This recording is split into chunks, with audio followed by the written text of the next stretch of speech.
Hello বন্ধুরা, আমরা চলে এসেছি নতুন একটি ভিডিও নিয়ে। যখন আমরা গিয়েছিলাম পুরী, মেদিনীপুর স্টেশন থেকে আমরা গিয়েছিলাম হিজলি, কারণ আমাদের পুরী যাওয়ার ট্রেন ছিল হিজলি থেকে। যাই হোক, আমরা যে পৌঁছে গেলাম হিজলিতে, ট্রেনটা খুবই লেট ছিল, তাই আমার মেজো মামা আর আমার বেটা দুজনেই স্টেশনের মধ্যে ছুটা দৌড়া লাফালাফি এসব করছে। আমরা ওদের থেকে সেই মুহূর্তে পোস্ট দিয়ে ছবি তুলে নিলাম, দিয়ে রাতেবেলা খাওয়াটা সেরে নিয়ে রাত্রেবেলা প্রায় 1:30 নাগাদ ট্রেনে উঠলাম। ট্রেনে উঠে আমার বেটু ঘুমিয়ে গেছিল, এটাই শান্তি। দিয়ে আমরা ভোরবেলা পৌঁছে গেলাম আমাদের গন্তব্যস্থল পুরীতে। সেখানে দাঁড়িয়ে পুরী স্টেশনে কয়েকটা ছবি নিয়ে নিলাম। দেখো আমাদের বেটু কেমন হেঁটে হেঁটে যাচ্ছে ট্রেনের সামনে দিয়ে। তো আমরা সেখান থেকে নেমে এবার চললাম আমাদের হোটেলের রুম খুঁজতে। যদি আমাদের হোটেলটা আগে থেকে বুকিং করাই ছিল। হোটেলটা খুবই সুন্দর ছিল। এই দেখুন রাস্তার এই সিনারিগুলো আপনারা যারা গেছেন সবাই খুব ভালো করে জানেন। এই সিনারি দেখার একটা আলাদাই মজা রয়েছে। এই সমুদ্রের পাশ দিয়ে যাব, এই একটা যে ফিলিংস তার আলাদাই। তাই বেশ কিছুক্ষণ এই ভিডিওটা করেছিলাম। দিয়ে আমরা সব হোটেল রুমে জিনিসপত্র রেখে আমরা বেরোলাম স্নান করতে। পুরীর সি বিচে স্নান, তার আগে একটু ছবি তোলা দরকার। আমার বেটুদার বালি নিয়ে খেলতে ব্যস্ত। এই যে আমার বোনরা আছে, মামারা আছে, মামি আছে। আমার বোন আবার আমার ব্যাটার সঙ্গে একটু পোজ দিয়ে কিছু ভিডিও করে নিল। সমুদ্রে উঠে সবার লাফালাফি। সবচেয়ে আশ্চর্যকর ব্যাপার হলো আমার বেটু সমুদ্রকে একটুও ভয় পায় না। এই দেখো অবস্থা, নিজে নিজেই ছুটছে, নিজে নিজেই খেলছে, বালি নিয়ে এসে সমুদ্রে ফেলছে। কাউকে পাত্তাও দেয়নি, কাউকে ধরতেও দেয় না। বালি নিয়ে এসে এসে খেলছে, বসে বসে বালি চুনে মারছে। তো কাউকে ধরতে দেবে না, ধরলে মোটামুটি চিৎকার চেঁচামেচি কান্না কাটি। তো ঠিকই আছে, সেটা ভালো। আমরা সবাই এখানে চান করার সময় একটু করে ছবি তুলে নিলাম, ভিডিও করলাম। এই যে আমার বেটা ঘুরছে আর তার পিছন পিছন আমি তাকে পাহাড়ে ঘুরছি। যদিও পুরী সমুদ্র সম্পর্কে সবাই জানো, একটু সমুদ্রটা হঠাৎ ডাউন আবার আপ এরকম থাকে, তাই আমি একটু গার্ড ছিলাম। দিয়ে আমার বেটা কিছু ছবি তুললো, তুলে নিয়ে দেখো সব আমরা রুমে চলে গিয়েছিলাম। রুমে যে এবার রাত্রেবেলা আবার এসে বিচের ধারে বসেছিলাম আর কি। যে কিছু ছবি টবি তুললাম, কিছু জিনিস কেনাকাটা করলাম।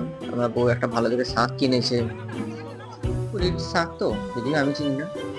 রাত্রেবেলা এসে গেল আমাদের সেই জিনিস, জগন্নাথের ভোগ। এটা যেন জাস্ট একটা অমৃত, টেস্ট আলাদা। আমার বেটাও খেয়েছে নিজে হাতে। যখন আমরা সবাই বসে বসে খাচ্ছি, পরের দিন সকালে আমরা একটু গেলাম আবার সি বিচে। যদিও মাছের সন্ধানে গিয়েছিলাম, কিন্তু অনেকটা দেরি হয়ে গেছিল বলে মাছ আর দেখতে পারবে, নিজে নিজেই ঘুরে যাচ্ছে। দিয়ে আমরা সেখান থেকে গেলাম ঘুরে এসে মাছের বাজারে, মাছ কিনতে বাজার। সেখানে অনেক রকমের মাছ রয়েছে, আমরা তার মধ্যে 3-4 রকমের মাছ কাঁকড়া সব কিনে নিয়ে এসেছি। দিয়ে রান্না বান্না করে দিয়ে আমরা গেলাম হচ্ছে আবার সমুদ্রে স্নান করতে। সেইখানে তো এই দেখো অবস্থা আমার বেটার, কোনো ভয় ডর বলে কিছু নেই। নিজে সমুদ্রে লাফালাফি করার চেষ্টা সব সময়। মেজা আমার কাছে কিছুতেই থাকবে না। এই দেখো অবস্থা, দেখো নিজে লাফিয়ে যাচ্ছে বসে বসে। যে আমার 2 বোন সাঁতার কাটছে কম, পুরী সমুদ্রে 3টা ডলফিন। দিয়ে রাত্রেবেলা আমরা গেলাম হচ্ছে একটু টিফিন করতে। সেখানে আমার বোনের ইচ্ছা ছিল কাবাব খাবার। ঠিকই আছে, এখন ইচ্ছা যখন আছে হোক, কাবাবই একটু খাওয়া হলো। খেয়ে দিয়ে আমরা আবার একটু সমুদ্রের ধারে গেলাম হচ্ছে কিছু কেনাকাটা করতে। নিজের তো যেন কেনাকাটার শেষ নেই। দেখো আমার বেটা আমার নিজে আমাকে সব গা হাত পা মুখ পরিষ্কার করে দিচ্ছে ওয়াইপস দিয়ে। ও এগুলোতে এক্সপার্ট। দিয়ে পরের দিন সকালে আমরা গেলাম একটু সমুদ্রের ধারে, যদিও সেই একই মাছের সন্ধানে। কিছু মাছ পেয়েছিলাম দেখতে। আমরা একটু চা খেয়ে নিলাম। তারপরে কুকুরগুলোর আনন্দ দেখো সকালবেলা, কেন আনন্দ জানি না, 3জনে দেখছি তোমরা খেলছে।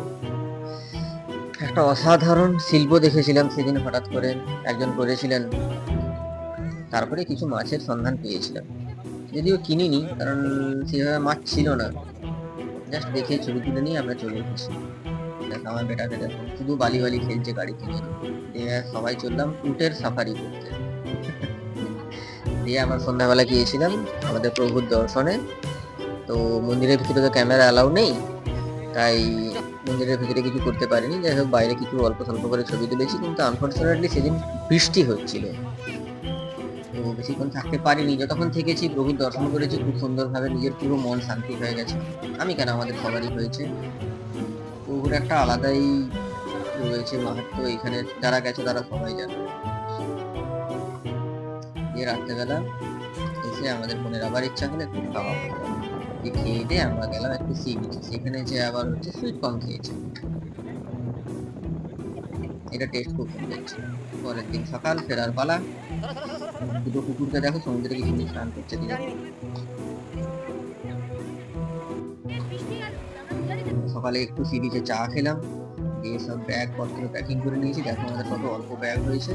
আর এই যে আমাদের মহিলা সমিতি পাশের রুমের একজনের সঙ্গে গল্প করছে। দিয়ে আমরা রুম ছেড়ে আস্তে আস্তে চললাম স্টেশনের দিকে। স্টেশনটা এখান থেকে বেশি দূরত্ব ছিল না, তাও মনটা খুব খারাপ, কি আর করবো, ফিরতে তো হবেই। দিয়ে আমরা ট্রেনে উঠে পড়লাম, নিজেদের যে যার বাড়তে উঠে এবার একটু আমরা খাওয়া দাওয়া করে, আমার বেটুতে আরেক, এই দেখুন অবস্থা।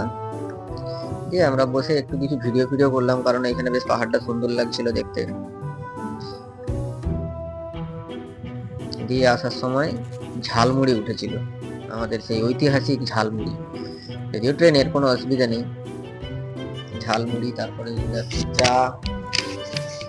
আমি যদি চাটার জন্যই বেশি পছন্দ। এখন ঝালমুড়ি বানাচ্ছে দেখুন, কেন আমার বেটা তো ঝালমুড়ি খাওয়ার জন্য রেডি হয়ে। আজ এই পর্যন্তই, টাটা।